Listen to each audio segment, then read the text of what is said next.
So నాకు ఇక్కడ ఒక్క డౌట్.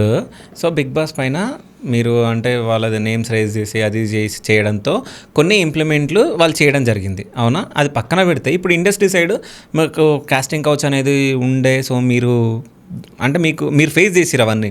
సో మీలాంటి వాళ్ళు చాలామంది వస్తారు. సో ఇక్కడ మీరు ఒక పేరు కానీ ఒక ప్రొడక్షన్ నేమ్ కానీ వాళ్ళ నేమ్ కానీ మీరు చెప్పలేకపోతున్నారు. అంటే ఇక్కడ అమ్మాయిలు మీరు చెప్పుంటే అమ్మాయిలు అక్కడికి వెళ్ళాలంటే భయం పడి వెళ్ళొద్దు ఇట్లా అయ్యింది కదా అన్నట్టు అనుకుంటుండే. సో అది మీరు చెప్పలేకపోతే నాకు జస్టిస్ తెచ్చుకునే శక్తి ఉండుంటే నేను చేస్తుండే. కానీ నేను ఇప్పుడు ఏం చేస్తున్నా, కాస్టింగ్ కౌచ్ అనేది ఒకరిద్దరు కాదు చాలా పర్సెంటేజ్ ఆఫ్ పీపుల్ చేస్తున్నారు. కాబట్టి జాగ్రత్తగా ఉండాలన్న మాటలు మాట్లాడినప్పుడు ఇది దృష్టిలో పెట్టుకున్నా చాలు కదా. ఎదురుగా మనిషిని చదవడం రాకపోతే సొసైటీ ఎందుకు? మనకి 18 తర్వాత దేశానికి ఓటేసే హక్కు ఉంది.